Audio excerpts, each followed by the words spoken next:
नमस्कार दोस्तों हमारे सामने कक्षा 7 की रुचिरा पाठ्य पुस्तक है। पिछली कक्षा में हमने दशमः पाठः विश्व बंधुत्वम पढ़ लिया था। इस कक्षा में हम उस पाठ का अभ्यास कार्य करेंगे। प्रश्न एक है, उच्चारणम कुरुत, मतलब नीचे दिए गए शब्दों का उच्चारण करना है। आइए हम करते हैं। दुर्भिक्षे विश्वसंति ध्यातव्यम राष्ट्र विप्लवे उपेक्षा भावम दुख भाग विश्व बंधुत्वम विद्वेषस्य प्रदर्शयन्ति। इस प्रकार से आपको इनका उच्चारण करना था। प्रश्न 2 है, मंजूषातः समानार्थक पदानि चित्वा लिखत, यानी मंजूषा में से समानार्थक पदों को चुन करके लिखना है या पर्यायवाची पदों को चुन करके लिखना है। देखो, स्वकीयम का होगा आत्मानम, अवरुद्धः का बाधितः, कुटुंबकम का परिवारः, अन्यस्य परस्य, अपहाय त्यक्त्वा, समृद्धम संपन्नम, कष्टम दुखम, निखिले संपूर्णे। इस प्रकार से आपको समानार्थक पदों को चुनना था। प्रश्न 3 है, रेखांकितानि पदानि संशोध्य लिखत, यानी रेखांकित पदों का संशोधन करके लिखना है, शुद्ध करके लिखना है। देखिए, का नंबर का सेंटेंस है, छात्राः क्रीड़ा क्षेत्रे कंदुकात क्रीडन्ति। छात्र क्रीड़ा क्षेत्र में कंदुकात यानी गेंद से, क्रीडन्ति खेल रहे हैं। इसमें देखो, कंदुकात में पंचमी विभक्ति लगी हुई है और पंचमी विभक्ति में अपादान कारक आता है जिसका चिन्ह है से अलग होने के अर्थ में। तो यहाँ पर जो छात्र खेल रहे हैं वो गेंद से अलग नहीं हो रहे हैं, अपितु गेंद का साधन के रूप में प्रयोग कर रहे हैं। इस कारण से कंदुकात में पंचमी विभक्ति की जगह पर तृतीया विभक्ति का प्रयोग होगा और वाक्य बनेगा, छात्राः क्रीड़ा क्षेत्रे कंदुकेन क्रीडन्ति। वैसे दूसरा है, ते बालिकाः मधुरम गायन्ति, वे बालिकाएं मधुर गा रही हैं। इसमें रेखांकित पद है ते। देखिए, बालिकाः शब्द बहुवचन का है और बहुवचन में तत् शब्द का रूप बनेगा ताः, तो ते की जगह पर ताः आएगा और वाक्य बनेगा, ताः बालिकाः मधुरम गायन्ति। ग नंबर का वाक्य है, अहम पुस्तकालयेन पुस्तकानि आनयामि, मैं पुस्तकालय से पुस्तकें ला रहा हूँ। अब देखो, इसमें पुस्तकें पुस्तकालय से अलग हो रही हैं और अलग होने के अंत में अपादान कारक यानी पंचमी विभक्ति का प्रयोग होता है और यहाँ पुस्तकालयन इसमें तृतीया विभक्ति लगी हुई है। तो अपन को इसमें पंचमी विभक्ति करके वाक्य बनाना है, अहम पुस्तकालयात पुस्तकानि आनयामि। अगला है घ नंबर का, त्वम किम नाम, यहाँ पर त्वम की जगह पर आएगा तव, तव किम नाम, मतलब तुम्हारा क्या नाम है। फिर अगला है गुरुम नमः। देखिए, अपन ने पढ़ा है कि जहाँ पर नमः शब्द का प्रयोग हो वहाँ पर जिसको नमस्कार कर रहे हैं उसमें चतुर्थी विभक्ति का प्रयोग होगा। तो यहाँ पर गुरु में चतुर्थी विभक्ति लग करके वाक्य बनेगा, गुरवे नमः। इस प्रकार से अब अपन चलते हैं प्रश्न 4 पर, जिसमें बोला है, मंजूषातः विलोम पदानि चित्वा लिखत, यानी मंजूषा में से विलोम पदों को चुन करके लिखना है। देखिए, सबसे पहला है शत्रुतायाः, इसका विलोम पद होगा मित्रतायाः। पुराः, इसका विलोम होगा अधुना। मानवाः, इसका दानवाः। उदारचरितानां लघुचेतसाम। सुखिनः, इसका होगा दुखिनः और अपहाय, इसका होगा गृहीत्वा। इस प्रकार से विलोम पदों को चुन करके लिखना था। अब है अगला प्रश्न 5, अधोलिखित पदानाम लिंग विभक्तिम वचनंच लिखत, मतलब पदों का लिंग विभक्ति और वचन लिखना है। देखिए, एक साइड पद लिखे हुए हैं और उसका आपको लिंग भी बताना है, विभक्ति भी बतानी है और वचन भी बताना है। सबसे पहला है बंधु। बंधु पुल्लिंग का है, इसमें प्रथमा विभक्ति है और एक वचन है।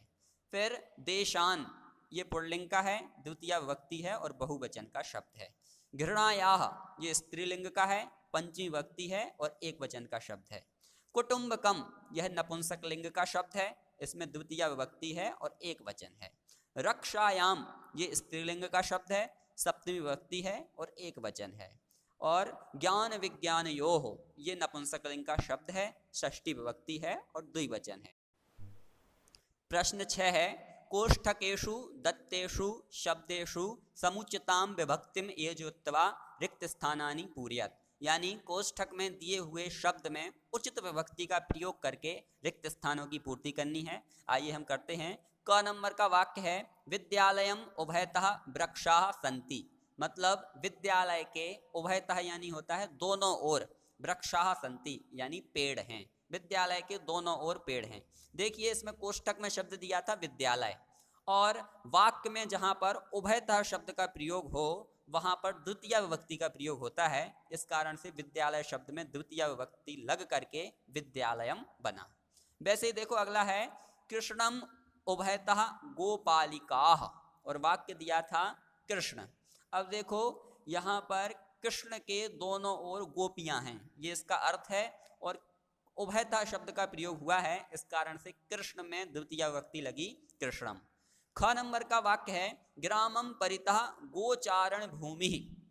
गांव के चारों ओर गोचरण भूमि है, या मतलब गांव गायों को चरने वाली भूमि है। अब इसमें कोष्ठक में दिया था ग्राम शब्द, और इस वाक्य में परितः शब्द का प्रयोग हुआ है, तो जहां पर परितः शब्द का प्रयोग होगा वहां भी द्वितीय विभक्ति का ही प्रयोग होता है। इस कारण से ग्राम में द्वितीय विभक्ति लग करके ग्रामम बना। अगला है मंदिरम परितः भक्ताः। मंदिर के परितः यानी चारों ओर भक्ताः भक्त हैं। कोष्ठक में मंदिर शब्द दिया था, वाक्य में परितः शब्द का प्रयोग हुआ है, इस कारण से मंदिर शब्द में द्वितीय विभक्ति लगी है मंदिरम। अगला है ग नंबर का सूर्याय नमः। कोष्ठक में शब्द दिया था सूर्य। आपको पता है जहां पर नमः शब्द का प्रयोग हो वहां पर जिसको नमस्कार कर रहे हैं उसमें चतुर्थी विभक्ति का प्रयोग होता है। इस कारण से सूर्य में चतुर्थी विभक्ति लग करके बना सूर्याय, तो हो गया सूर्याय नमः यानी सूर्य के लिए नमस्कार हो। वैसे ही अगला है गुरुवे नमः।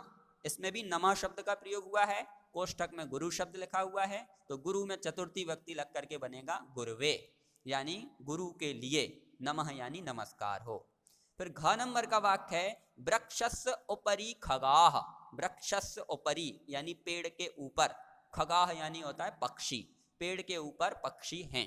कोष्ठक में दिया था वृक्ष शब्द, और जहां पर उपरि शब्द का प्रयोग होता है वहां पर जिसके ऊपर होने की बात चल रही है उसमें षष्ठी विभक्ति का प्रयोग होगा। इस कारण से वृक्ष में षष्ठी विभक्ति लग करके बना वृक्षस्य। और अगला है अश्वस्य उपरि सैनिकाः। अश्वस्य यानी घोड़े के, उपरि ऊपर, सैनिकाः यानी सैनिक हैं। देखो कोष्ठक में दिया था अश्व, और उपरि शब्द का प्रयोग हुआ है इस वाक्य में, इस कारण से अश्व में षष्ठी विभक्ति लग करके बना अश्वस्य। अश्वस्य उपरि सैनिका। प्रश्न 7 कोष्ठकात् समुचितम पदम चित्वा रिक्त स्थानानि पूरयत। कोष्ठक में से उचित पद को चुन करके रिक्त स्थान की पूर्ति करनी है। देखिए क नंबर का वाक्य है खाली स्थान नमः। नमः के योग में चतुर्थी विभक्ति आती है, इस कारण से हरये भरा जाएगा, हरये नमः यानी हरि के लिए नमस्कार हो। ख नंबर का वाक्य है खाली स्थान परितः कृषि क्षेत्राणि सन्ति। इसमें परितः शब्द का प्रयोग हुआ है और उसके प्रयोग में द्वितीय विभक्ति का प्रयोग होता है, इस कारण से ग्रामम भरा जाएगा।